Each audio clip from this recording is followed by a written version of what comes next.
just feeding into it versus dumping any more money into it and saying, all right, let's just relaunch. And I've had to relaunch so many freaking times on the same thing because of each year's new, hey, guess what you're doing this year? You're going to have no people. There's going to be this. There's going to be dumpster fires and people running around screaming, hey, guess what? Your foot traffic is going to be 98% homeless people.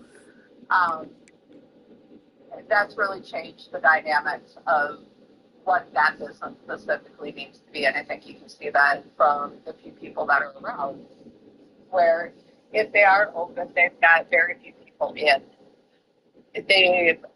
Most people have scaled their hours back in Uptown. Yes. To minimal, like bare bone type crap. And so right now, it's still survival mode. It's not dream mode. It's not the dump a shit ton of money in to grow. It's survive what the new administration federally is going to be doing, what that looks like on all of the trickle down effects in a decimated area that has not been giving back.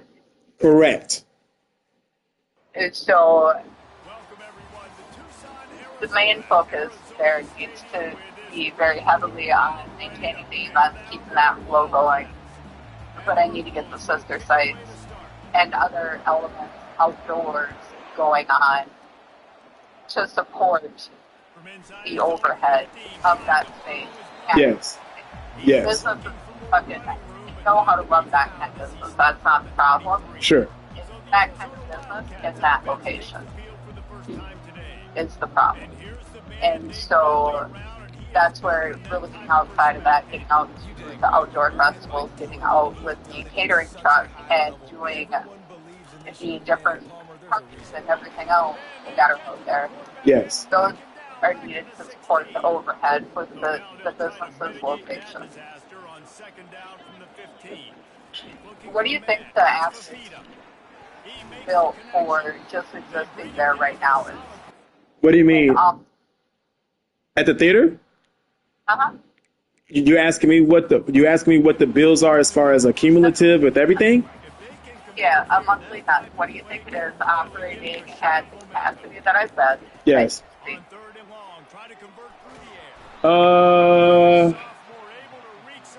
With what I've seen, monthly expenses from the heat, the water, gigs, gas.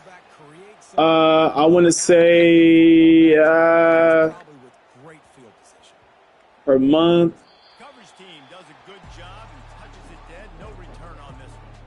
I want to say between 18 and 20,000. They were no correction. I want to say between 18 to 21,000 per month. That's with the cumulative expenses with labor, alcohol, buying everything in. I'm assuming you're operating on net 30s or net 14s. Oh, you're including labor and alcohol in that? I'm including any type of purchases just to have operational sufficiency, meaning water bill has to be paid. That's going to be at least with events. If you're doing 15 events a month, you're going to have at least $1,000 water bill for sure. Gas, which I'm assuming the heat is operated on boiler system. So if that's the case, just to heat that place by itself is going to be $2,500 for sure, because you got a big theater space. That's weekly. No, what do you think bi-weekly labor is? So we pay payroll 2 weeks, every 2 weeks. What do you think that number is? Are you? I can. What I think that number is off of what we just did.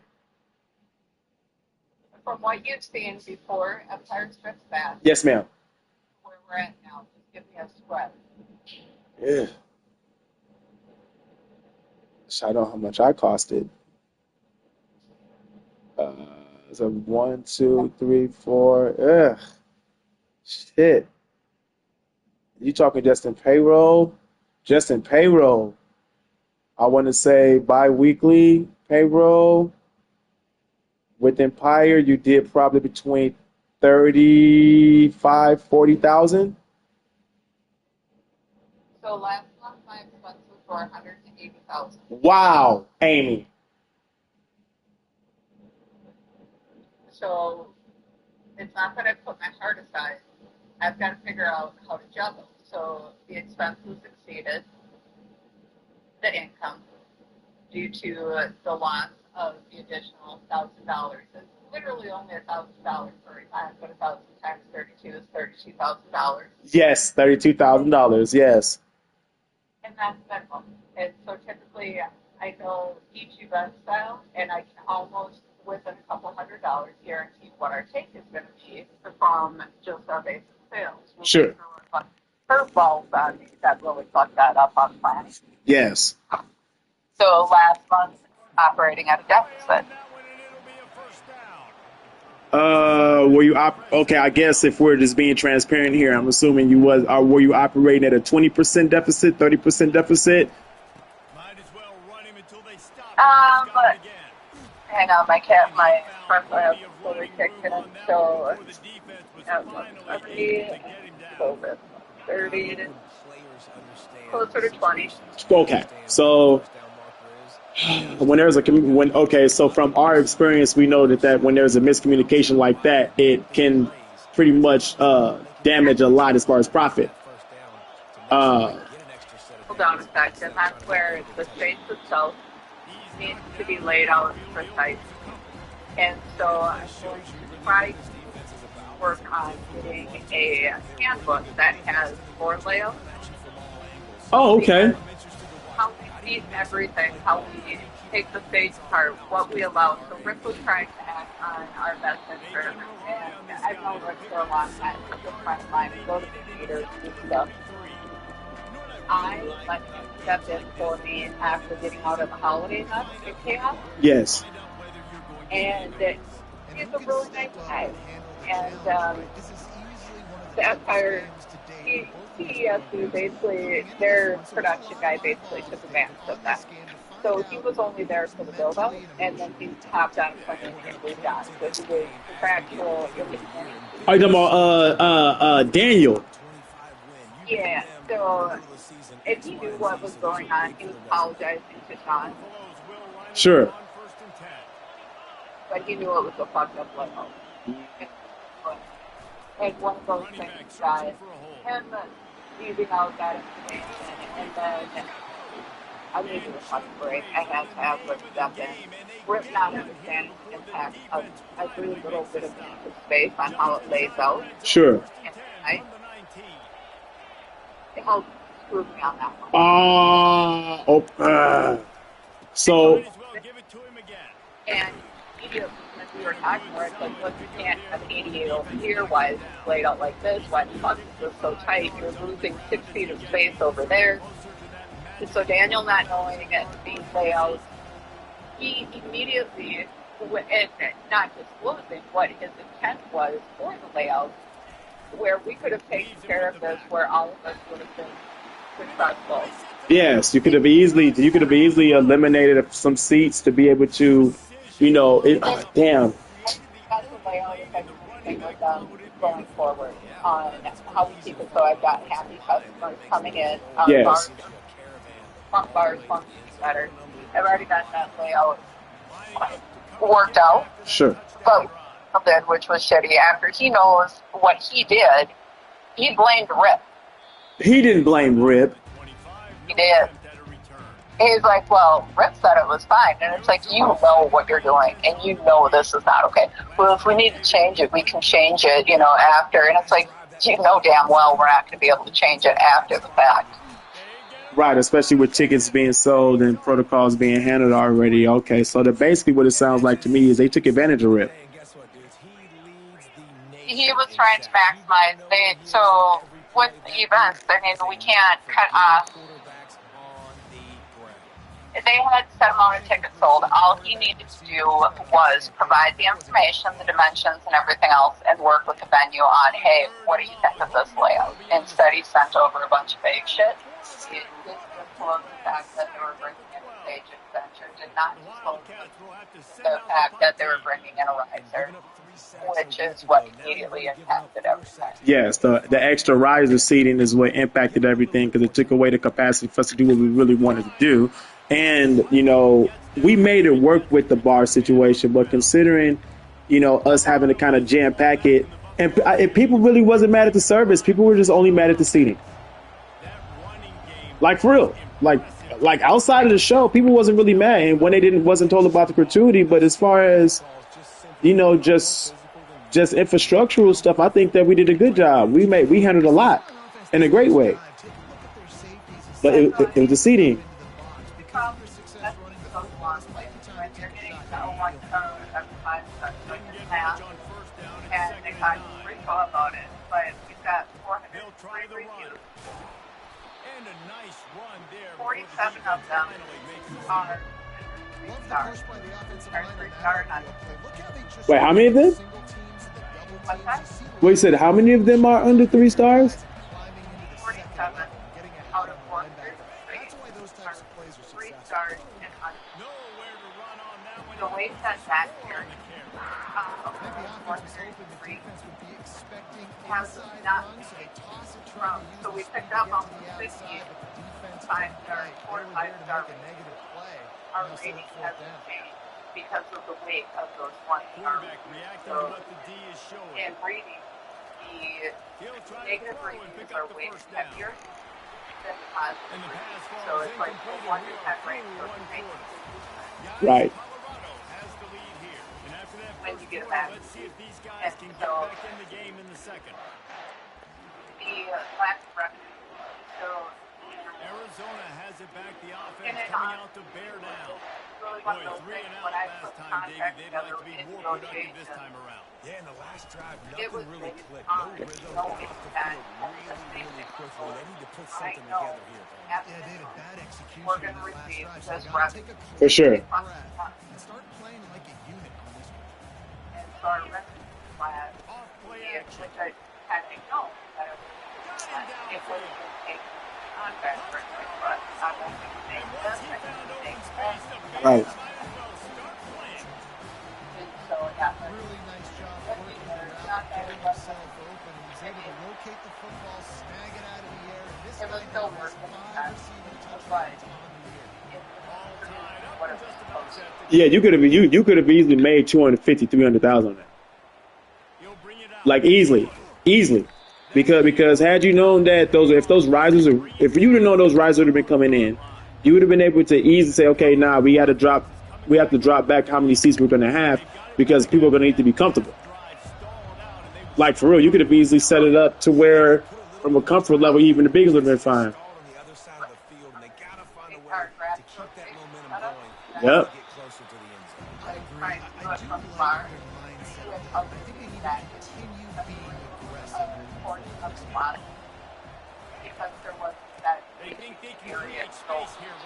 Correct. All of those things are factors that I would take into consideration when working out the original negotiation on the contract. Yes. And try to work Right back to the so well. now we know the other Good in the call, future, good which execution may as they move the chains and they have a work first around, down at but the 38. He's now got 78 from yards rushing in this basic one and standpoint, within striking distance of a 1,000-yard season. the theater He stopped at the expects 49 after gaining 10. And the Buffaloes in the hurry just up. for that They'll leave it with him. where And he has a solid gain before the with defense that follows him up. No, you cannot. Solid pickup for 4 on and first so down and that's second where and 6. the secondary location that putting together and And he's brought to the pitching ground, can but have not that before coverage he and gets then enough for the be first the down. sister location Come to the line with to a the good theater second down. of the same scale. And he does a But really nice job expenses finding open space and making a won't good be play as for great a stop because they'll be man. able to offset the expenses. So Yes. two He's got it tandem, underway. and because they're staying similar, they can feed each other from the efforts and cross-pollinate. Without any interruption. Okay. Okay. Well, I'm down. Like I said, I'm down to be a little brother location. Any way that this location can facilitate whatever's needed to help with even with the growth process. You know what I'm saying? I have no issue or problems with that. None whatsoever. I'm looking to really see the growth aspect because it's a mutual benefit for both of us, right? You know, I don't think I'm not a startup by any means, but because you're looking to like grow with the festivals that you're looking to grow and you have so much access, it makes it easy for me to say, okay, I would love to collaborate with you and help in any capacity to ensure that, you know, the quality of life we all want is there. Once you get everything going with the new location, we can look at what it would look like to market and have us potentially sell certain event styles there. Okay. For intimate, fun things, and then we can collaborate on some different event styles too, and then talk about what it looks like from, so basically that would be your venue side. What does it look like? What's the need from the expense from the event? Sure. And build it out from there. Sure.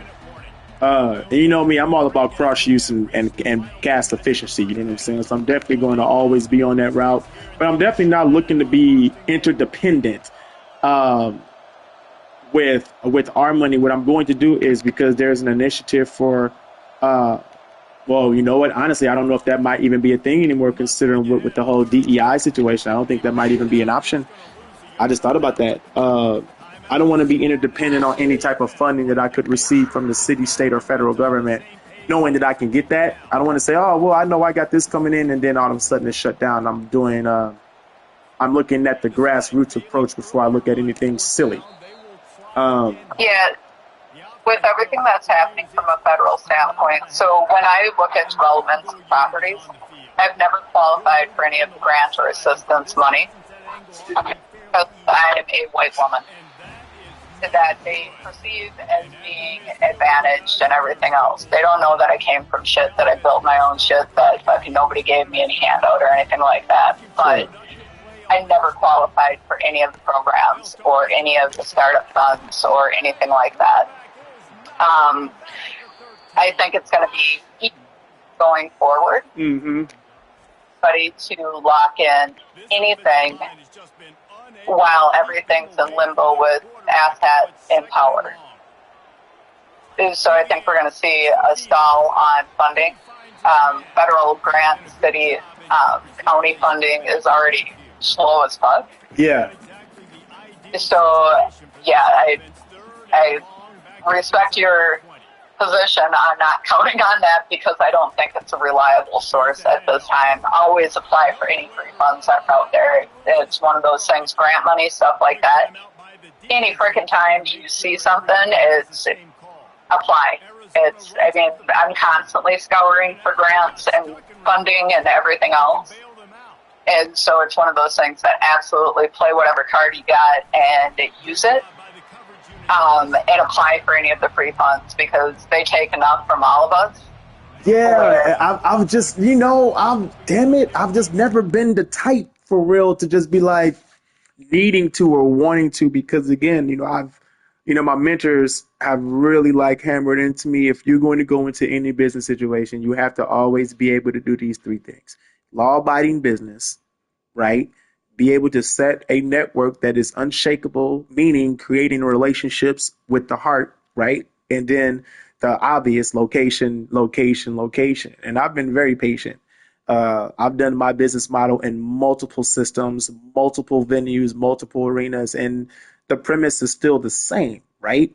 The network is always going to be your net worth, and how you treat people and how you go about doing things for people, I think is very difficult to do in today's economy because people are looking for the right now, right? Yes, because bills do got to get paid right now. Absolutely, shit. And at the theater, if you're telling me that you have a $100,000 expense or more per month in that theater, that means there are certain, standards which we've already talked about need to be adhered.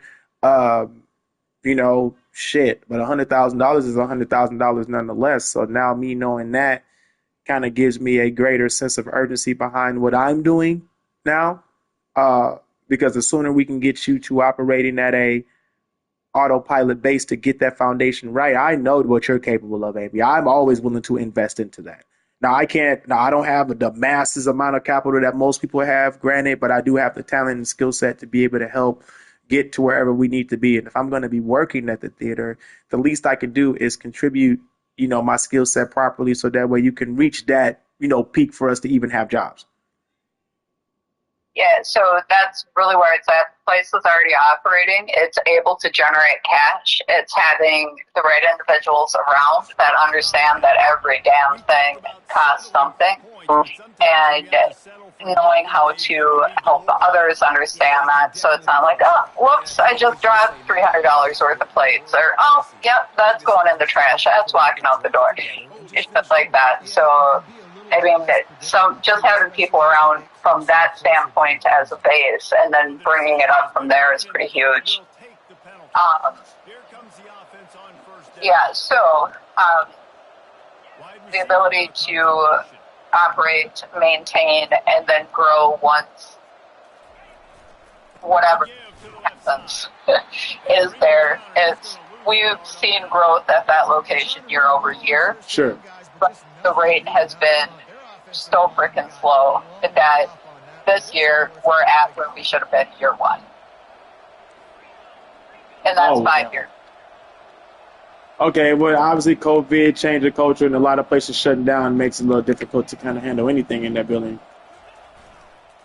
When we got in there, it was a vibrant community. There was massive foot traffic. There was little vacancy. There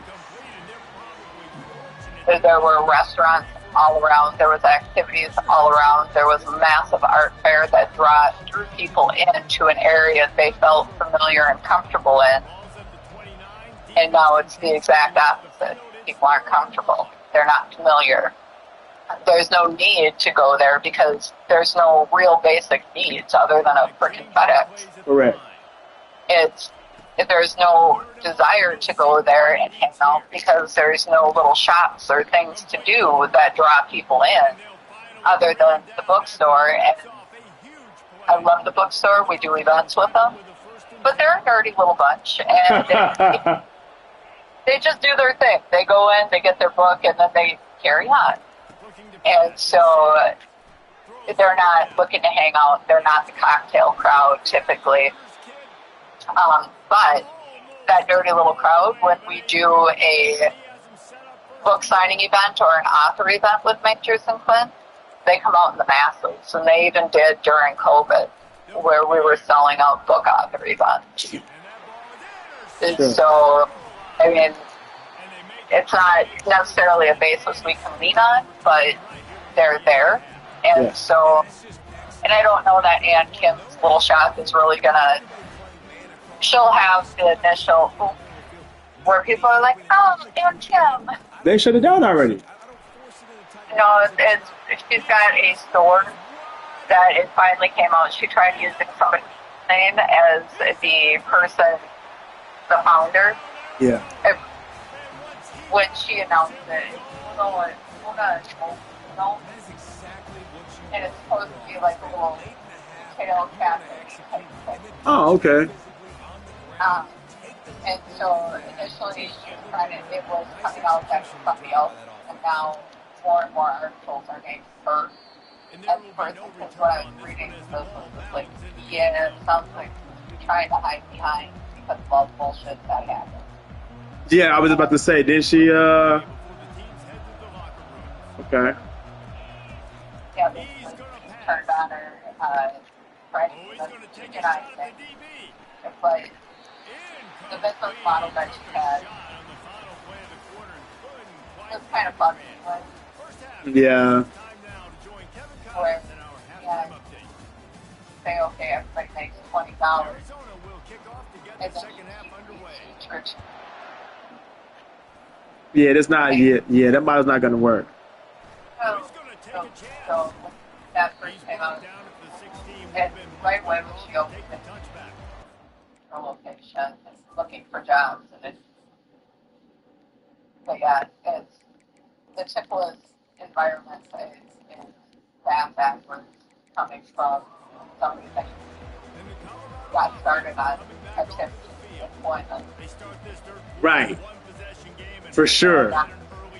And then that was the business model is, we're going to change go everything Pittsburgh. and reinvent the wheel. They've had some success Yes. in the first half, so let's get that continued here on the open. How He much hurls one we're deep getting. down the left side.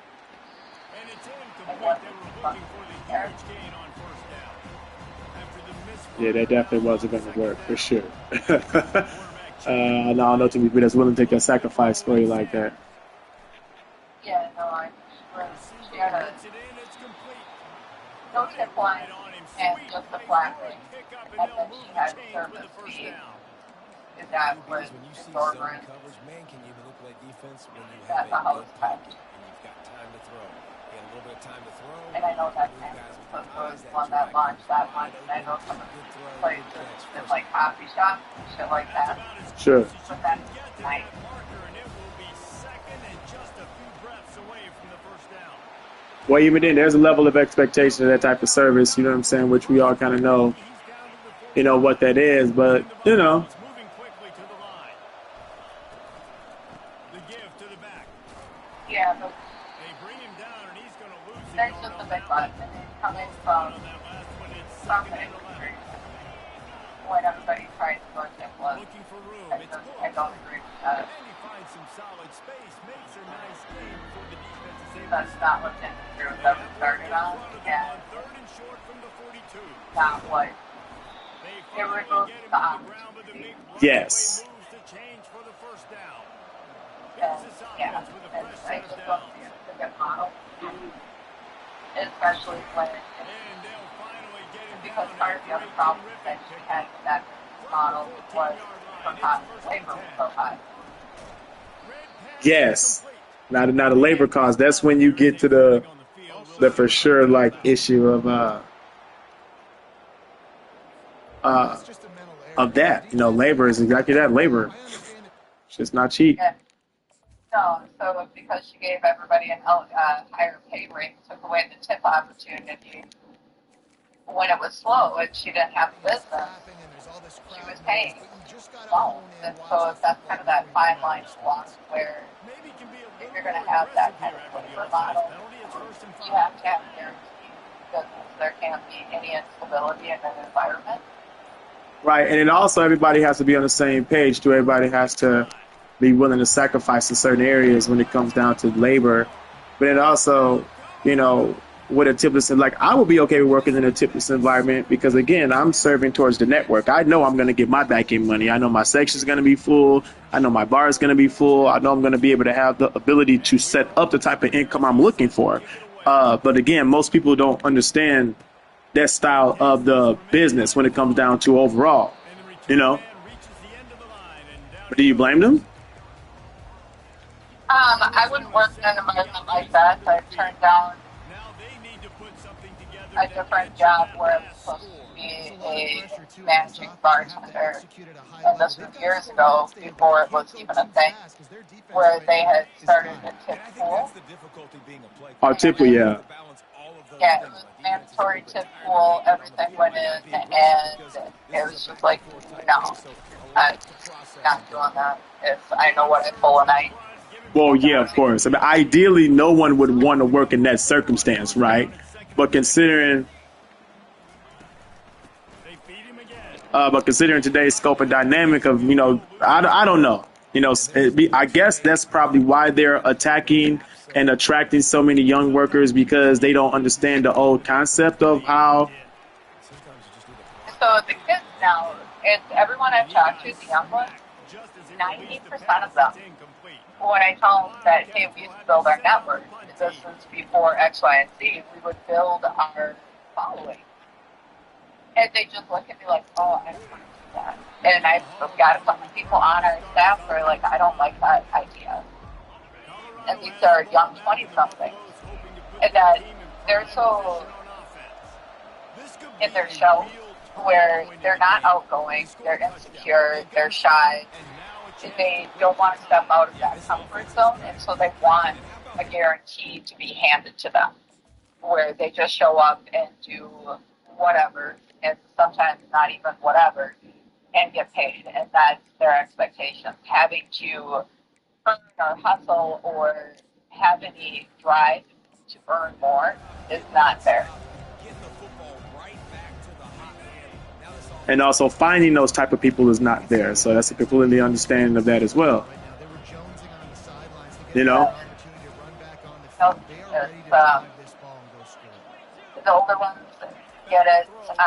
There's a couple younger ones that understand that, hey, if I'm actively promoting myself in the business, it means that I'm doing better. There's a couple that get that, but I mean, it's fun. That's ridiculous. Last week he was on fire, but this week, man, he's freezing cold. And Yeah, that's true. something to get this offense going, but right now just off target. Somebody needs to But it's step up. definitely but it's definitely pissing the pool of workers who can actually do good work though. Buffaloes want to creep the tempo. Yeah, no, They'll it's, ride the hot hand. yeah, there's a lot of people with counter service COVID and everything else really fucked up I don't even think they're going to bring out the change to and measure take out the fucked up the talent pool that coming out of COVID that didn't have jobs or maybe work fast food that might have been good hospitality employees had they not been forced to sit on their couch and maybe get walk-up counter service. Yeah, or be an influencer. Yeah, so that's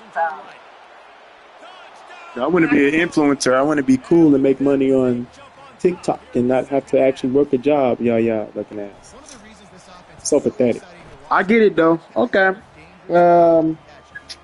The Super Tramps. That's the show that's coming up this month. I think I've seen that. I think a friend of mine who does a lot of tech. He was one of the owners of Rim 5 out in St. Louis Park, this virtual reality tech spot that was out there. I think that's who's the Super Tramps, right? We got a show with them coming up.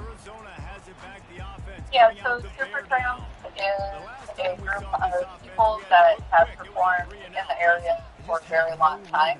Unfortunately, they're of a mature aspect, and most of their demographic is going out to crooners and suburban locations. So most of the players in the band used to be performers in uptown, and they like to practice. And the last time that they performed, like, oh, we're going to sell out, this, that, the other thing, and it's like, this wasn't the uptown of the 90s and 2000s that you remember. It's still, there's a lot of marketing that behind that, and I mean, they're a great group, but again, certain demographics aren't coming to uptown. And so they tend to have a mature, more than middle-aged demographic, so 60s plus. Okay, so the in and out crowd, they want to come to see the show and get out. Yeah, for the most part. But again, that's the suburban demographic that's not coming into the city. right? You want to be able to keep this defense guessing. Yeah, and you got me Okay. searching for answers after that And last so drive. a little bit of challenge behind that one, just from that perspective. Okay. Good to know. Good to know. And that's just from having done so many similar styles and watching the numbers over the years. Sure. Pound it. But there's a bunch of local musicians that are really trying to get that balance and get that element of uptown that and try to With the growth piece of it. I think everyone knows that Uptown is going to at some point, have a healthy resurgence. I kind of know that. Like, that's really what I'm excited about. Cause I've been at ties. I've been at Uptown, since last year, doing the Fridays with Pam. So I definitely understand, the point of emphasis you have with trying to get, this back together, knowing that you can. So I think I'm pretty clear with where my heart is on this, Amy. Oh, yeah. I'm pretty clear with that for sure. Is there anything else you need in the interim? Because all I'm really going to be doing is just focusing on getting this shit here established for the next couple of days. So I'm about to hop in the folder here within the next, next half an hour. I'm actually able to create and function. So outside of that, anything else contrary to anything? it's Friday, a point in the Saturday. game, I think, as a coaching staff, where you really challenge your Right now, offensive line to just go trying to win the football game, right? We've got to lead someone late. We're going to run the football. that And the line. defense and everybody in the stadium knows And that's then what's going to happen. just this one, Can we maybe run get the into ball them down their and get throats those and takedowns. impose Cake, our right? will? That's what this Cake? defense right now is trying to do. Because Okay. I'll go. How many times an offensive I'll go online and look up Cake. I'm sure they got some training and tutorial type videos in there that I can look at. Just kind of. over once I finish these kind of working on. So sometimes maybe you'll get a login for Cake. I start doing most of the framework setup at some They'll stage. keep it on the So that ground. The should clock is on their side. have headways, but I'll And a send you nice the solid login pickup there over before the and defense you'll be able wrestles to him to see the a ground. few different outlets Man from down that. on the play as the Okay. officials take So then that way it can just help me be prepared to help you train or implement when necessary, or to say, okay, well, he's already seen it, so he knows what's going on. Yeah, yeah.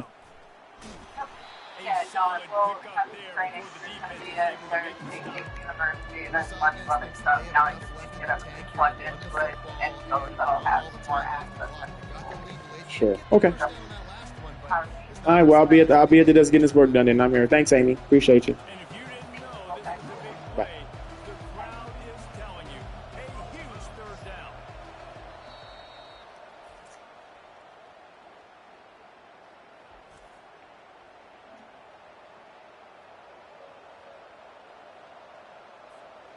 They line up, and it is a long way to the sticks from here.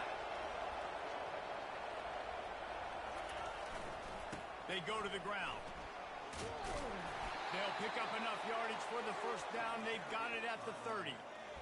And this offense continues to have success and just put a long drive together. And on this defense, I'm getting desperate now.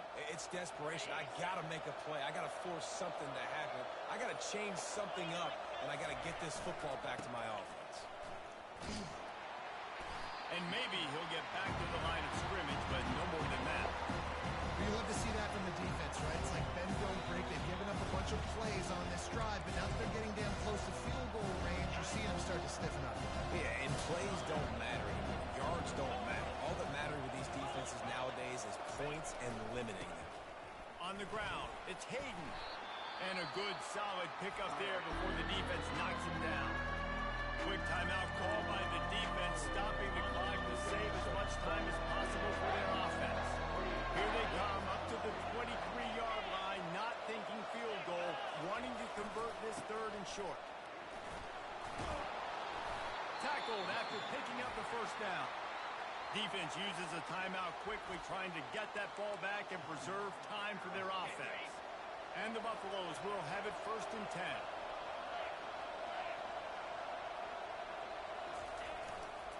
Running to the left. We'll give him a couple on that one. 2nd and 8 coming up. Timeout called there by the defense, desperate to get the ball back and save as much time as possible. Going to work on 2nd down, and the red zone is still some ground to cover to pick up that first down. Unloads quickly. Touchdown, Buffs! And they add 6 more to the board with that trip to the house. They extend this 4th quarter lead, and now they are staring at a 7-game winning streak. And, you know, late in the games, offenses sometimes get conservative when they got the lead and they got the ball. I love this offense. They were aggressive. They got another score added to the lead. Now you're trying to salt this game away. Arizona sending the offense onto the field. They just didn't quite find the rhythm on that last drive, Jesse. They had to punt it. I think they got to be more physical, Dave. I think up front they got to do a better job getting blocks and establishing this running game. And how easy does football become if you're the more physical team? If you can threaten the run and then run play action, it opens up the whole offense at your disposal. They'll snap it from the 39. 1st and 10.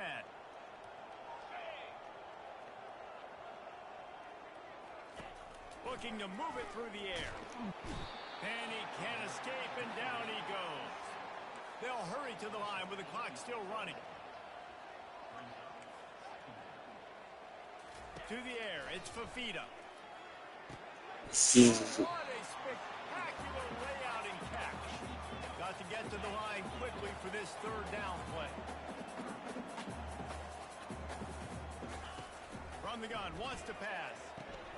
Grab near the marker. It's Burnett. Gets Bro, one, he's got space. nigga just held me the whole time. Touchdown, Arizona. And once he found some daylight, it was time to make a house call. And that's step one. Great job by this offense getting in the end zone. Now you got to go get the stop. You got to get the football back. You got to find a way to do something to create a turnover, get an onside, get the football back, to get back in this football game. Few anxious moments there, but the hands team true to its name as they make the grab and get the ball. Looks as if we have an injury on that last play, and we'll take a break to check him out. On first down, here comes this offense. Receivers telling the quarterback what they see. He lofts it high and deep down the left side. And he'll take it in. They couldn't get him on the ground. Touchdown, Colorado. They are finishing the deal, building the lead here in the fourth, and they are going to go to 7-0. That is exactly what you want your offense to do. You want it to eat clock, but if you score, go up by 2 possessions, nail, meet, coffin. Great execution by this offense to put this game away. And it'll be a touchback. The ball will come out to the 25-yard line. Arizona has it back. The offense coming out to bear down. They'll crank up this drive with the pass. And this sophomore able to wreak some havoc and get the sack. Quick tempo, no huddle offense. Second down, clock's running.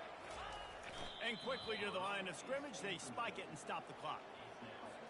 You make up the game plan and not a lot on the play sheet for this. Third and long from inside their own 20. Looking for a man, it's Fafita.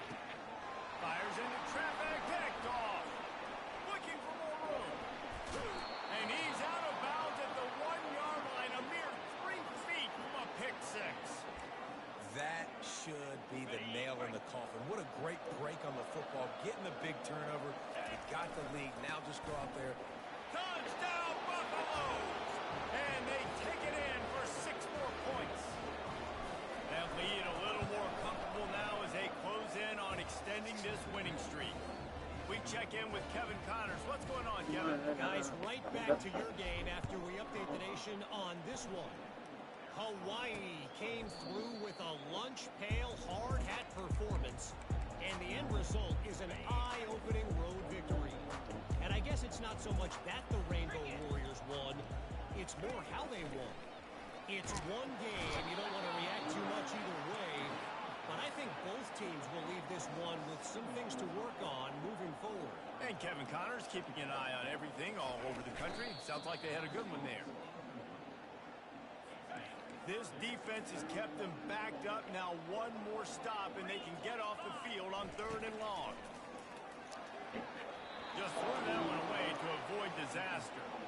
And this defense has put a game together. Like, it is hard to put all the facets of defense together. Run defense, pass defense. They've been so good, man. Dialed in. You could tell they were ready. They were fast. They were physical. They dominated this football game. And the 4th down pass falls incomplete, and they'll have to give up the football. And the Colorado offense is coming back onto the field. They're in command of this game. Now let's see if they try to rub a little salt in the wound or happy with getting the W. Yeah, and listen, this makes the post-game handshake fun sometimes if you do choose to rub a little salt in and keep chucking and keep scoring. I'm here for it, Jesse. Like, your job is to score points. It's my job to stop it. Keep the foot to the accelerator. Keep trying to play ball. I agree 1,000%. That's like Steve Spurrier back in the day when I was playing with the Gators. You go and play for him because you want the opportunity to throw the ball. So when you... Touchdown, Bucks! And the pummeling has started. They are seizing control and taking away hope as they push out the lead in this Week 8 showdown. And you knew this one was over already, but how about an exclamation point to go with it? Another score for this offense. They've had themselves a great day, and the stats just continue to pile up.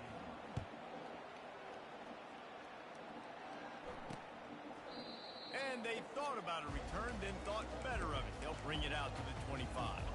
And after this play, the cake will be baked.